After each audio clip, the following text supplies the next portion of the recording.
The presentation that I will give today has serious political implications and is controversial, but it is part of the Palestinian side of looking at things. It is all available in a book called The Land of Christ, A Palestinian Cry. So if you want to, you don't need to take a lot of notes. You can just get this book on Amazon. It's online, and you can read it and interact with it even further. And the title of my presentation is The Messiah is the Owner of Haaretz. Haaretz is a Hebrew word that is the first verse of the Bible. Bereshit bara Elohim et hashamayim ve'et haaretz. In the beginning, God created heavens and earth. The word earth could mean the land with the borders of Israel, or could mean the whole earth. It's ambiguous. And it is used in scripture. It's according to context how you understand it. And I want to give a Palestinian Israeli reading of this idea of the land. There are a lot of controversies among Christians throughout the world how you understand the relationship of Israel and the church. Because, this is a big question, and of course I will not be able to address all of these theories, but I want to tell you that there are classical dispensationalism or progressive dispensationalism. Basically, they believe that the promises of Israel in the Old Testament has to be fulfilled literally, whether geographically or in other areas. And you have covenant theology and progressive covenant theology, two forms that are developed later because of hermeneutics, because of how you interpret the Bible. And you have also two covenant theology, which basically talking about that there are two people of God with two covenants, the Jewish people and the church. And God deals with them according to the covenant he has for them.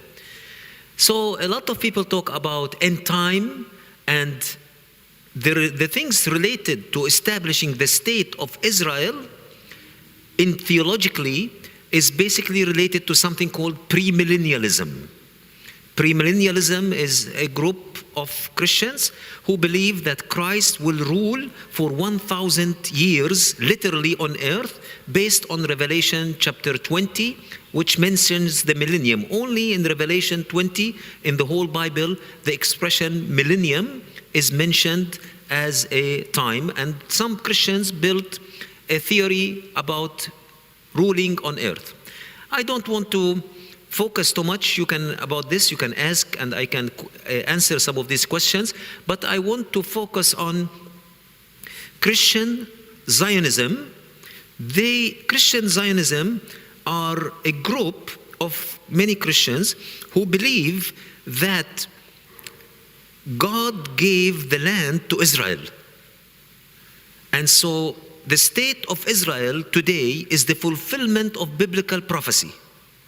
That is the main argument of the group. The state of Israel today is the fulfillment of biblical prophecies. So Israel has theological right to the land. And the state of Israel is considered legitimately the owner of the land by God's divine grant. And this is not for Palestinians. God gave the land to the state of Israel. I want to tell you, I disagree with this statement. And I will try to argue from the Bible why I disagree with this statement. I hope you have the patience to listen to a perspective. For some of you might believe this, and I respect you and love you. And even if you disagree with me, at least we have Christ in common, and that's a lot. So,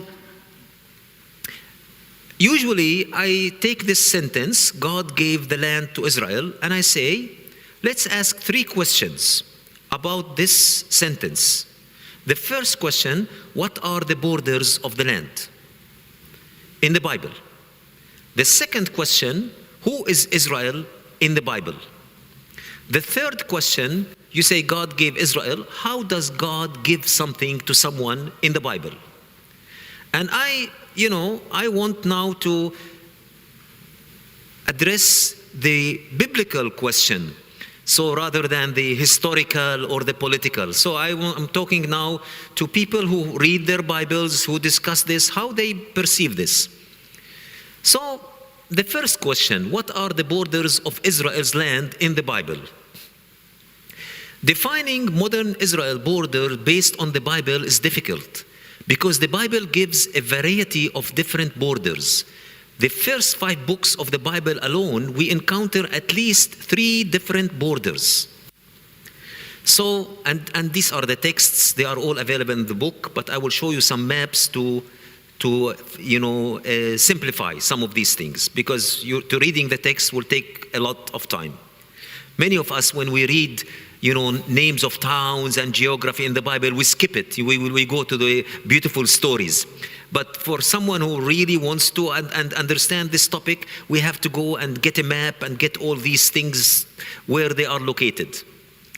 So several scholars agree that there are different borders of the Bible. I'm not the one who invented this, including Jewish scholars.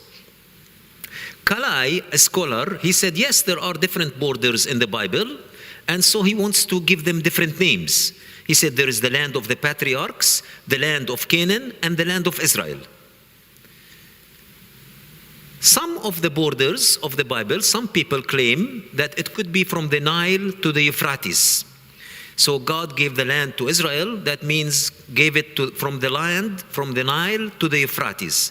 If we take that perspective literally, then the kingdom or the state of Israel should include Jordan, Lebanon, Syria, Iraq, parts of Kuwait, parts of Egypt, which means if this is the continuation of what we have, we'll have many more wars if this is the way that things will be happening, and that will be include many other places. Some, for Kalai, from the land of the patriarchs is this one, the Abrahamic land. For him, the land of Canaan is this one.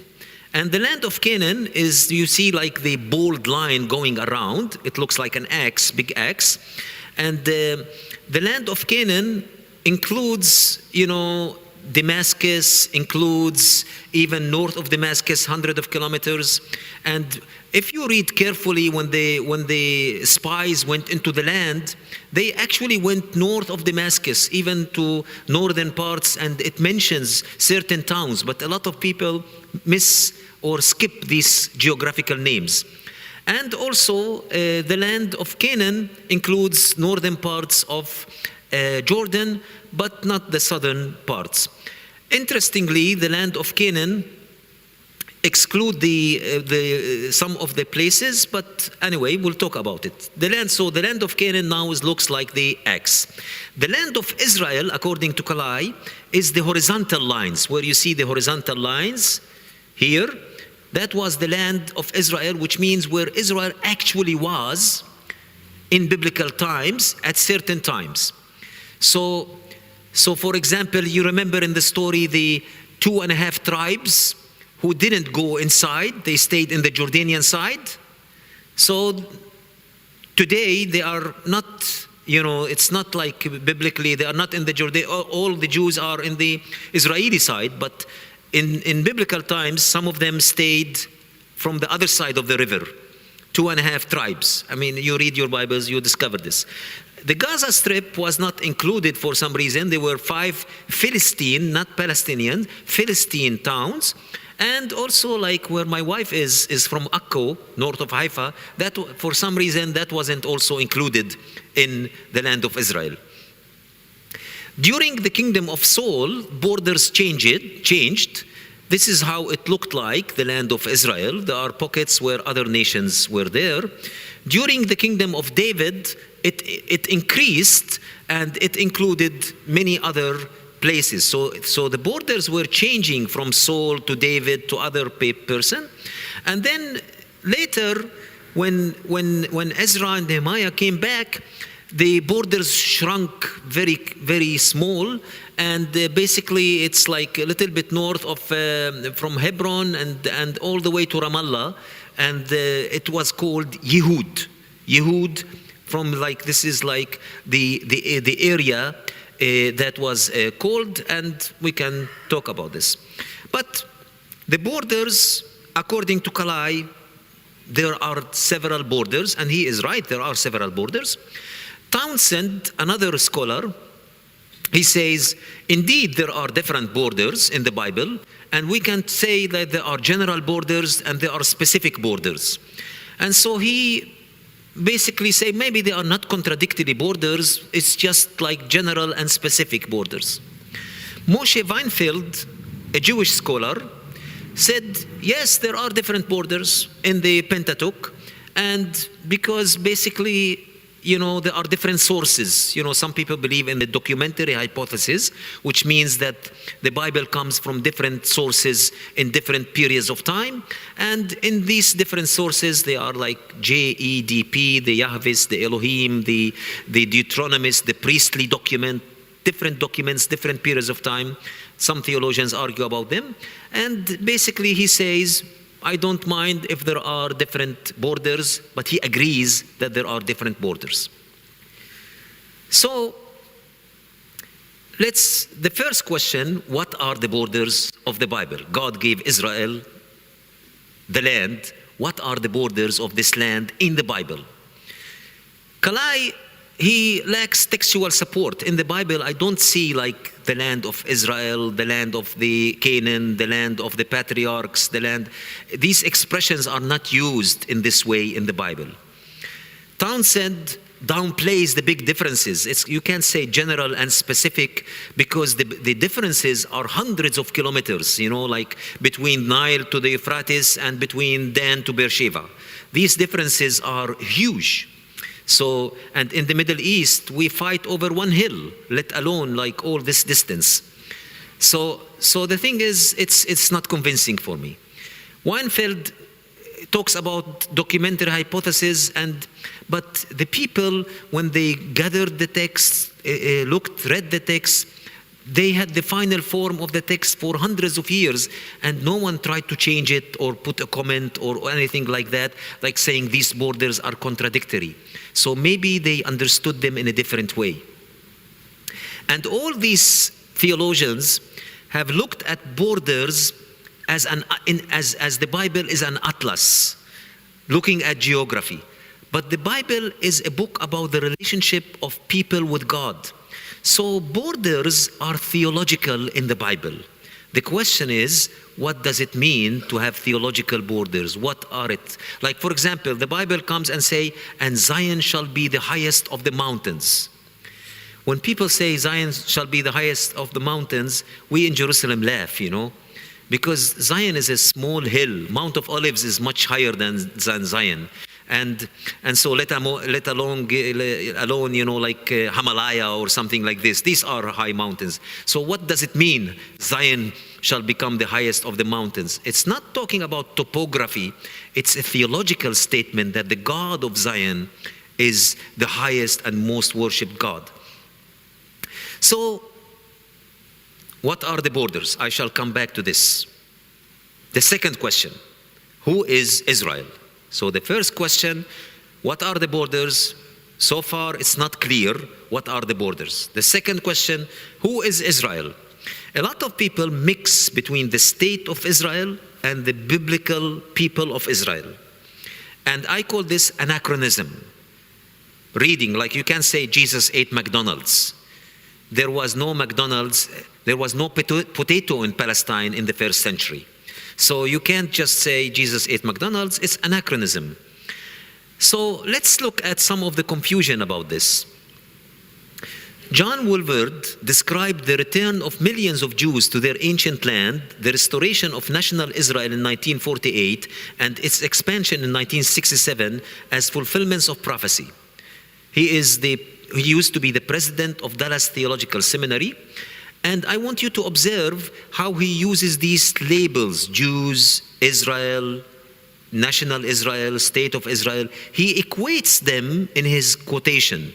Like for him, Jews, ancient land, national Israel, this is how I want you to see like how he uses, and then he connects it to the Bible, and it's the most remarkable prophetic fulfillment since the destruction of Jerusalem. Another example, many evangelical leaders in 1977 wrote this in New York Times. We, the undersigned evangelical Christians, affirm our belief in the right of Israel to exist. We, along with most evangelicals, understand the Jewish homeland, look, they use the word Jewish here, generally to include the territory west of the Jordan River.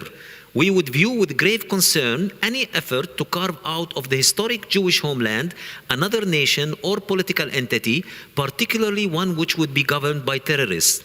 The time has come for evangelical Christians to affirm their belief in biblical prophecy and Israel's divine right to the land by speaking now. So the church in the Middle East has to address this. It's not like we are creating these questions. These questions are being given to us by our brothers and sisters who live in other parts of the world. Jerry Falwell was also a person who said, God has blessed America because America has blessed the Jews.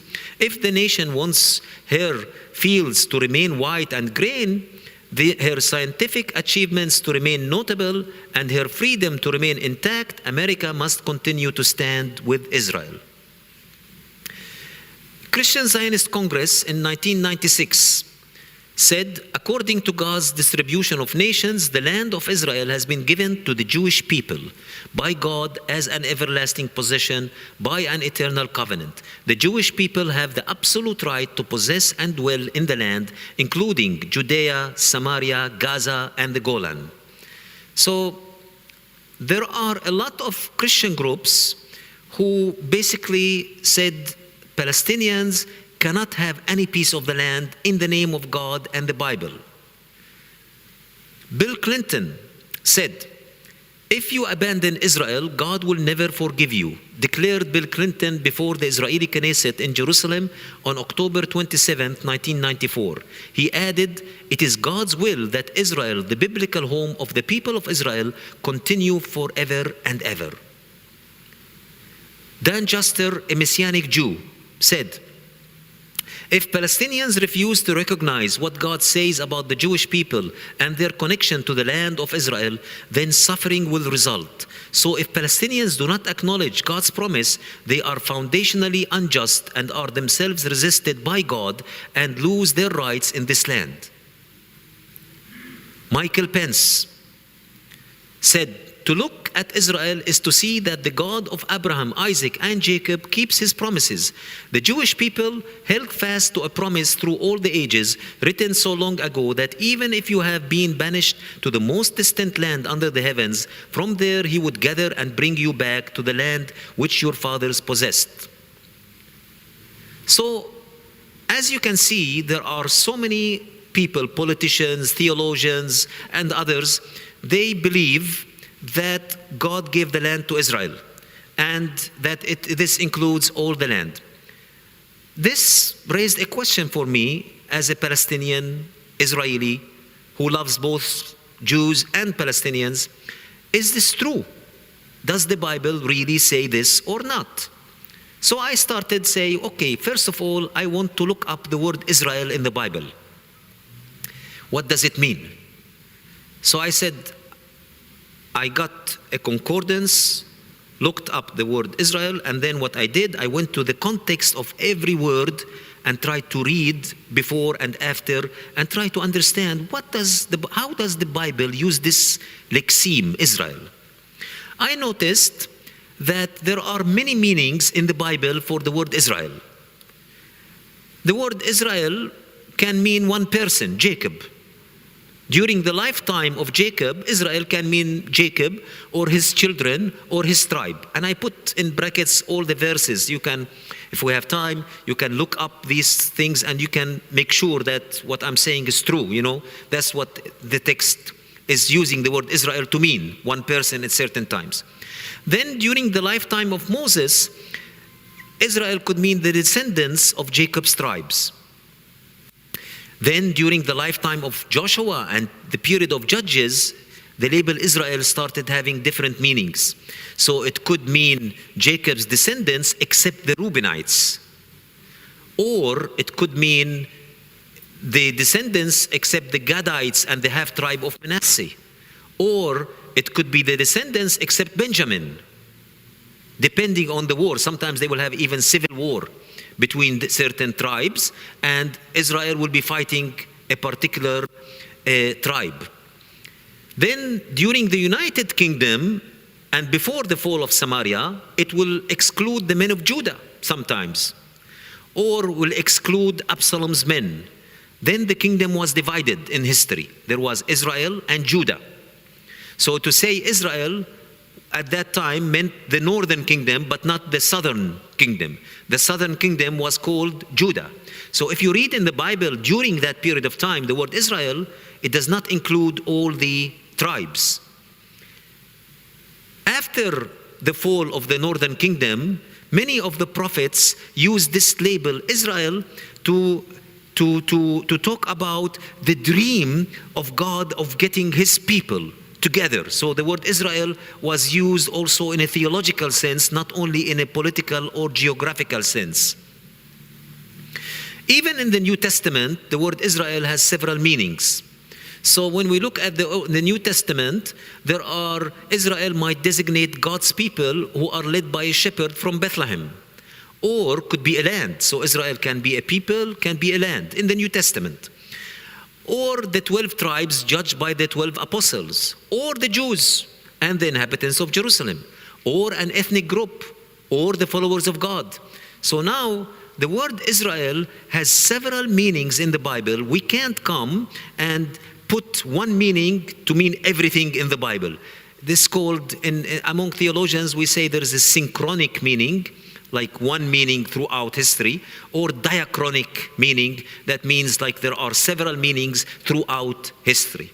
So the word Israel in the Bible has several meanings depending on the context.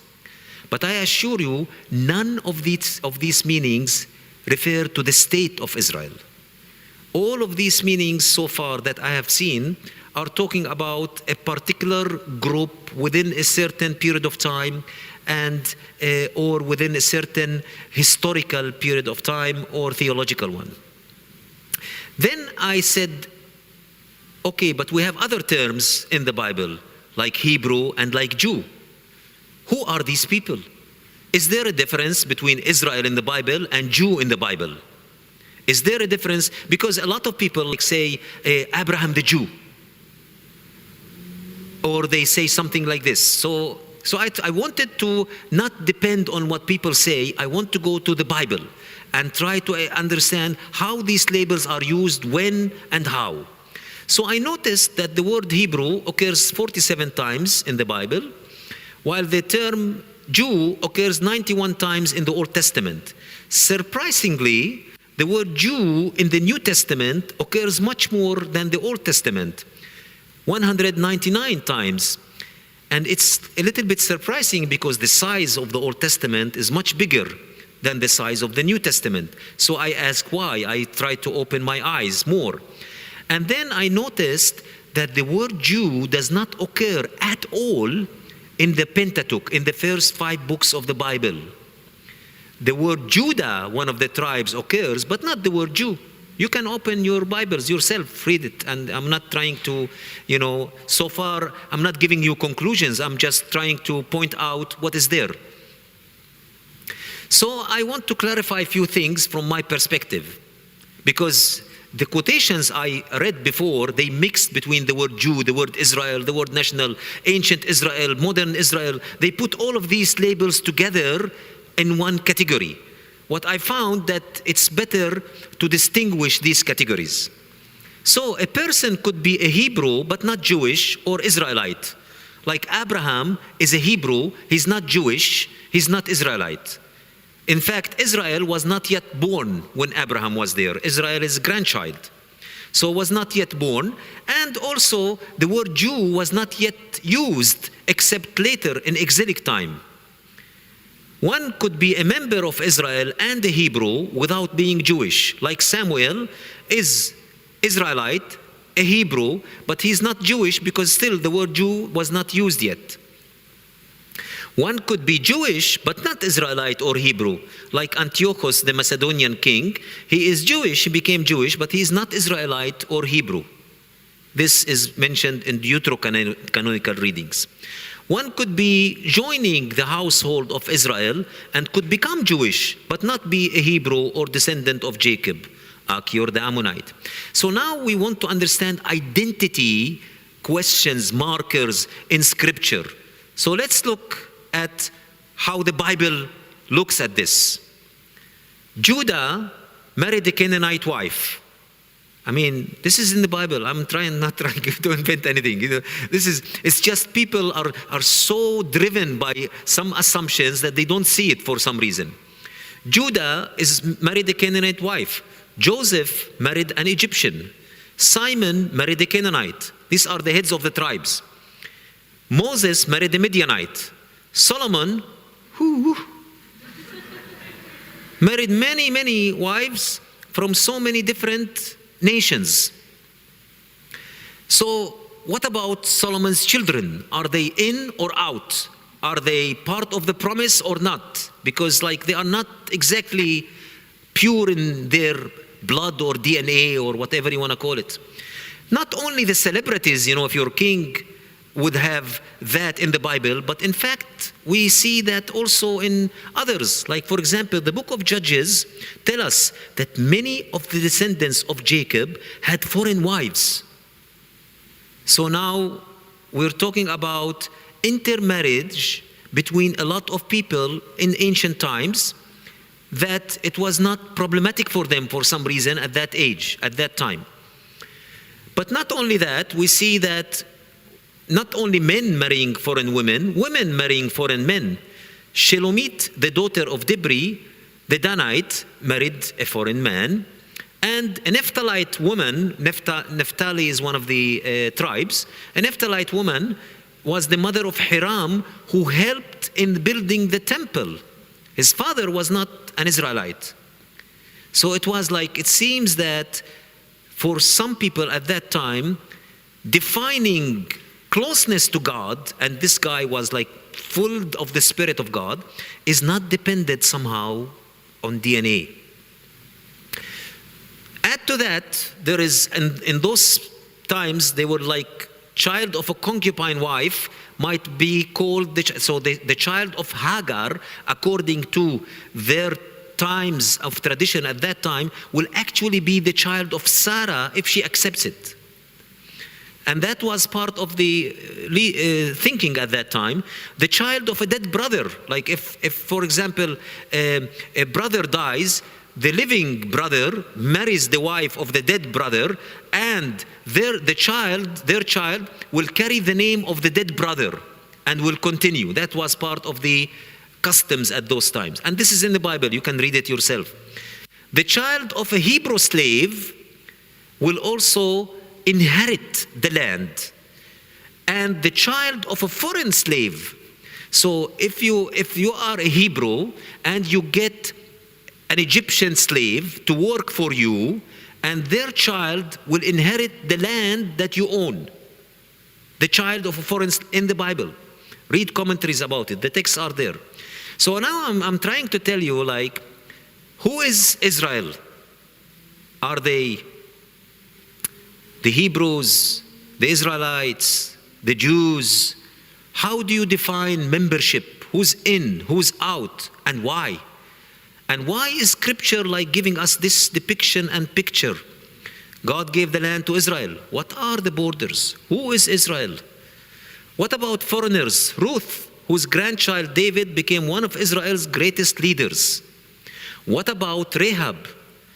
What about 32,000 Midianite virgins who joined the people of Israel? Listen to this interesting text. Esther 8:17 in the Bible. You can open it yourself. Read it in Afrikaans if you like. In every province and in every city, whenever the edict of the king went, there was joy and gladness among the Jews. with feasting and celebrating, and many people of other nationalities became Jews because fear of the Jews had seized them. This is in the Bible. I'm not inventing it. So the question becomes like, how do you define identity markers? Who's in? Who's out? How do you understand God gave the land to Israel? Who? God gives something to someone. Who is that someone? And how do you define it? Because it seems like intermarriage and inclusion with so many people from outside. So perhaps Israel's DNA is not the defining factor of who's in and who's out. I mean, if Israel's DNA is the defining factor, what about Jesus? Look at the genealogy of Jesus in Matthew 1. His mother is Jewish. What about his father? Unless you believe that God is Jewish. So the thing is, it's like identity markers are not necessarily, defined by DNA. And unfortunately, today of defining who is Jewish is still a big question in Israel. Defining the borders is still a big question in Israel. Because what are the borders of the state? And who is in and who is out? How do you define? Even Reform Jews and Orthodox Jews disagree about how you can define Jewishness. So Pamela Eisenbaum, a Jewish scholar, she wrote an interesting book. Paul was not a Christian.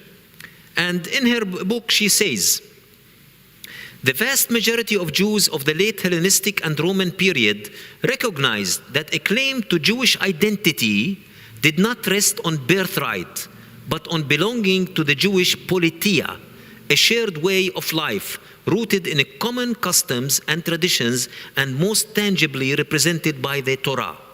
So she is shunning away from defining Jewishness by DNA. She tried to define it differently. The third question, God gave something to someone. What do you mean by God gave? How does God give something? God gave the perfect earth to Adam and Eve. God gave the dried earth to Noah. God gave the divided earth to Abraham. God gave the fallen earth to the Messiah. But how do you understand the giving? The problem that it seems to me that when God gives something, it is a divine gift within a divine mission. And that divine gift within the divine mission is rooted in righteousness. So if people are far from God, they disobey God, God takes away what he has given. So for example, God gave the land, and then the prophets came, they say, if you disobey God, God will take you into exile. The Assyrians came in 722 BC, and they took the people of the northern kingdom into exile. Why? They disobeyed God. Then you have the southern kingdom. Jeremiah and others told them, you disobey God, God will take away the land. So we see the Babylonians came, 586 BC, the Babylonians came and destroyed the temple, and actually they came several times, and they took people into exile. What happened in 1948 is not like there is a return of righteous people who believe in Jesus or in God intimately, and they are getting the gift. So this is a question like, how do we understand what is happening theologically? When I look at a lot of people, they try to claim from Ezekiel that, okay, first of all, the dry bones will come, and then the skin and other things, and then God will blow the Spirit, and that's the revival that the Jewish people will experience. And I say, listen, that's your interpretation. I respect it, but are you willing to, let's go back to the text and see if it can hold. And we go back to the text and say, where does this Isaiah 36, 37, 38, whatever, this text, where does it start in Ezekiel? Let's look at something theologians sometimes or literary studies called pericope, the literary text. It starts in Ezekiel 33. So let's look at the introduction of that section. What does it say? And if we have time, I could have read that for you. But very interestingly, that text is about land. There are two groups of people who have different theology of the land. The people who stayed in the land and the people who were in exile. And the people who stayed in the land will go to Ezekiel in exile. And God knows this, so God gives a message to Ezekiel. He tells him, "Son of man, the people will come and will tell you, Abraham was one, and he inherited the land. Surely the land now is given to us, we are many. This is what you shall tell them, son of man." And you can read it in Ezekiel 33. I am just paraphrasing. You can read it yourself. "This is what you shall tell them. You defile your hands with innocent blood, with worshipping idols. Shall you inherit the land?" And this is a rhetoric question in Hebrew, which means surely not. And so the idea is that God doesn't want to give the land to unrighteous people. So what's this? The continuation of the story before we come to 36. And the continuation of the story, all the bad shepherds in Ezekiel 34. Many bad shepherds. And in the midst of this reality of bad shepherds, God says, "I will bring David, a good shepherd, and he will take care of the sheep." Now David is dead. This is Ezekiel we're talking about. David has been dead for hundreds of years. So what kind of David is he talking about? And what is happening? How is this David going to end exile and will change the situation? And this David appears twice. It seems to me, and again, like this is long discussion. There is another book I've written, and it's called Reading the Gospel of John Through Palestinian Eyes. I argue that John actually points out that this David is Jesus, quoting Ezekiel in John 10, "I am the good shepherd." And what is interesting, John is following the same argument of Ezekiel. He brings Abraham in chapter 8. Who are the children of Abraham? Then he brings the bad shepherds in chapter 9. There are many people who are blind. Then he brings the good shepherd in chapter 10, which is talking about the two flocks becoming one. Then, just like Ezekiel, he talks about resurrection with Lazarus. And that momentum is leading to something else in the Gospel of John. You can read it in my book, but let's go back here. So, we come to this, God gave the land to Israel, the borders are flexible, the identity markers are also seems like there is some kind of flexibility. The giving is rooted in righteousness. So how can we understand the promises? What is there an alternative than looking just at a DNA definition or a literal understanding of every verse? Is there a way we can look at this data differently? Well, I believe yes, but let me go, first of all, let me point this out. The issue of the land does not start in Genesis 12. The issue of the land starts in Genesis 1. And so we can't just skip 11 chapters in our discussion and start with Abraham. We have to start with Genesis 1:1. Like if you read a book, you read the introduction. It's important. So Genesis 1:1 talks about the land. But what happens to the land from Genesis 1 to 11?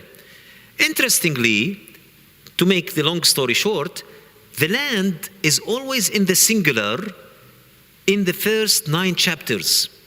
But all of a sudden, we come to chapter 10, and the land for the first time is divided. There is a guy called Peleg, in Hebrew means like division, and in his time, the land was Niflaga. It's like playing on words, divided. You can read it in Genesis 10:25. This is the first time in the Bible the land was divided into many lands, and we see many lands in Genesis 10. This is now confusing because we see many lands in Genesis 10, And we also see many nations and many languages in Genesis 10. Now, we learned in Sunday school that the many languages appear in Genesis 11 with the Babel, Tower of Babel, not in Genesis 10. So it's like, okay, I'm a little bit confused. How can I understand the Bible? And you can read this at home, take your time. So, but we see that in Genesis 10 that there are borders also for the first time. The borders of Canaan, the son of Ham. And we learn that Nimrod, descendant of Ham, established the first kingdom in Eretz Shinar. Now I know that some of my students say, you are exhausting us with all these names and things like this. Shinar, where did you get that from in the Bible? I say, well, listen, this is important because this kingdom in the Eretz of Shinar is repeated again in Genesis 11. It's the same place where they built the Tower of Babel. So the Bible is trying to make connection for us by using the same geographical location. And so it's important to read it in this context. This is why I'm highlighting it. So to put it differently, the plurality of lands in Genesis 10, because land now is with an S in Genesis 10, all of a sudden. The plurality of land is related to this kingdom, to the first borders. It's related to Shinar, which happens in Genesis 11. So what happens in Genesis 11? Why are people having many languages? Sin. Sin. They are against God. So the division of the land is an outcome of sin in Scripture. This is why the restoration of the land will be a process of redemption. But anyway, let's not jump too quickly. And forgive me for inflicting some of you with this. The reason I'm putting this Hebrew text, not to show off, but really to tell you that many of the English translations have translated this text wrong. And because of this wrong translation, I just want to point out this without inflicting you. This text is poetic in Hebrew, Genesis 12, 1-3. It's really poetic, and I'm trying to show you that it's poetic by putting some colors. So you can see, like, the poetry in Hebrew like to use sounds. Like, I'll try to read it for you and put some emphasis on the sound so that you understand. Lech lecha, artzecha, moladetecha, bet avicha. Can you hear like similar sounds? This is part of the poetic expression in Hebrew. And go from your land, from the land of your birth and the land of your father. And then there is this Hebrew way of doing, so that, go, imperative verb, and it's the king verb. It rules the whole sentence, and then the rest of the verbs submit to the king verb. So go is the king verb, and then so that I will make you a great nation. Interestingly, God is naming Abraham Goy. Like many people don't like, they say Goy is like for Gentiles. So he's saying, I will make you a great Goy, a great nation, and I will bless those who will bless your name. Now, in English, many English translations, and you shall be a blessing. But in Hebrew, it's not like this. In Hebrew, it's another imperative. V'hyeh bracha, be a blessing, king verb again, at the beginning. Be a blessing so that I might bless those who bless you. Now, and those who curse you, I will curse, and in you all the inhabitants of all the families of the earth will be blessed. Now, people assume that blessing is to say nice things about people. I had a friend, a Jewish rabbi, and he said, yeah, you Christians are very strange. I said, why? I said, you bless the food. I said, please explain. He said, listen, if I'm very hungry and I have a chicken in front of me, I close my eyes and I say, oh God, bless this chicken. Do you know what happens? I say, what? He said, the chicken will fly away and I will lose my dinner. I will not have my dinner. I said, why? He said, to bless is to bring divine life into a reality. So you bless relationships, you bless the creation, you bless things. You say, blessed art thou, O God, who provided for us the fruit of the earth. We don't say we bless the thing. So I think that for all the problems of Genesis 1 to 11, God decided that the answer to all these problems is to bless. And there are 70 nations mentioned in Genesis 10, and all the families of the earth here in the context means all these 70 nations, all the families of the earth. Now, this text about blessing, how would it happen? How would the blessing of Abraham will reach to all the earth and answer the problems of Genesis 1 to 11? Interestingly, we see that God tells Abraham in Genesis 22:17 that Abraham's seed will inherit the territories of their enemies. Now, this is like a side sentence, but many times people don't understand how impactful that is. Because nations at that time will have walls around their cities, and if you conquer the door, the entry of the door, you control the whole city. So Abraham's seed will inherit the territories of their enemies, will conquer the doors of their, this is even like in Hebrew, the Yirash Zar'echa, your seed shall inherit the door, Sha'ar, the door of their enemies.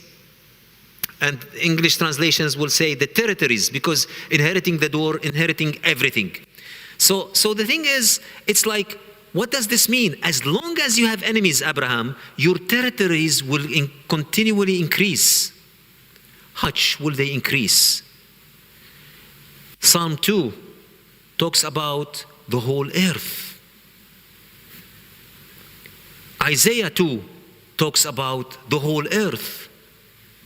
Psalms, many times, they talk about the whole earth. I don't want to talk, I'm trying to avoid talking about Psalm 87. I wrote my PhD dissertation on this part of the Psalm. So if I start speaking, you will not go home tonight. So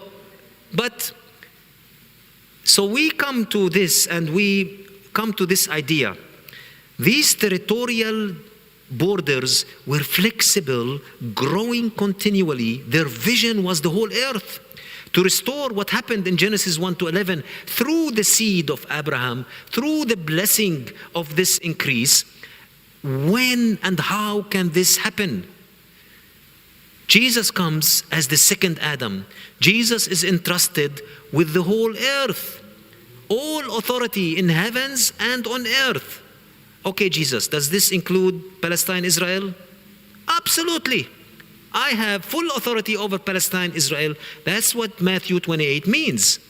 So Jesus is basically entrusted with Haaretz Global. Every knee will bow down to him. All things were created for him and by him. Jesus is the heir of everything. Hebrews 1:2. Leon Morris, one of the scholars, say the word heir means the one who has lawful possession. In Word Biblical Commentary, they say, Ellingworth, heir points to permanent possession, usually of land. Jesus is the one who owns the land. He is the one who controls the land. Now, this theological vision has to shape any theological reality for me. That does not mean you exclude Jews or you exclude Palestinians. It means you honor the owner of the land and have the principles of peace and justice and love that compatible to the owner. So Haaretz Abrahamic became Haaretz Global through faith in Jesus Christ. Paul tells us in Romans 4:13, for the promise that he should be the heir of the world. That's Abraham, not of one land, of the world. Using the word cosmos, not gay in Greek, which does not have any ambiguity. It's the whole world. Was not to Abraham or to his seed through the law, but through the righteousness of faith. So let me give you some concluding remarks. The proposition God gave Israel the land should be reinvestigated in light of the biblical data. Christ tells us that meekness is important in relating to the land, not harshness or power or injustice. In the Bible, when we look at the land, the design of the land was not national land. It was not like this land is owned by a nation. It was tribal land. And for example, the tribe of Benjamin or the tribe of Judah, they had their own places. And not only that, the land was designed in a way to reflect the relationship with God. And they even had places called cities of refuge, in which no innocent blood should be spilled in these cities of refuge. Do you know where are they geographically, the cities of refuge today? Hebron, Nablus, these were cities of refuge. And imagine how much blood is being spilled in these places. It's very interesting, like Jerusalem was supposed to be the city of reconciliation, the city of God. If you read Psalm 87, all the nations will have a second birth experience in Jerusalem and will be called citizens of the city of Jerusalem, the city of God. So we see that all this idea basically is lead us to a new vision of the land. And you can read more about this in some of these books that I have written. And what I want to tell you, in my opinion, if we perceive Jesus as the owner of the land rather than Jews or Palestinians, and if from this perspective we come and say, both are welcome if they are compatible with justice, with mercy, with love, with meekness, because then you are incompatible with the owner. I don't rent an apartment and I do things that are completely contrary to the owner. The owner of the land is God.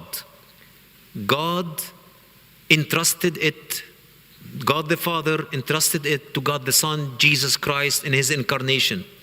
And he won the land to redeem it. Last thing I want to say, in Western civilizations, many times the land is an object to be controlled. But in the Bible, the land talks, the land feels. The destiny of the land is intimately related to the destiny of the people of the land. So when Adam and Eve were cursed, the land was cursed. When the people are acting in righteousness, God will bless the land, will bring rain, will produce the fruit. So the destiny of the land is related to the people of the land. Today, unfortunately, the land is crying out because the blood of Abel is crying out to God. And the land is defiled. Nothing can rescue this land except Jesus Christ. His principles of forgiveness, of love, of mercy, of inclusion. And I want to read the Bible in a way that leads to Jesus Christ. Summarizing, God gave the land to Israel. What are the borders of this land? Who is Israel? What do you mean by give? The alternative, I believe that the borders were flexible, reaching out to hold the whole earth. The identity is rooted in loyalty to the God of Israel, who is the same God of our Lord Jesus Christ, and we are heirs of this place. So this land belongs to God and to all God's people. Theologically, historically, politically, we can talk about that in a different context, in a fair way. How do we receive God's gift? We receive God's gift by His grace and by acting in mercy and righteousness and peacemaking. Thank you very much. I'll be happy to address questions if needed.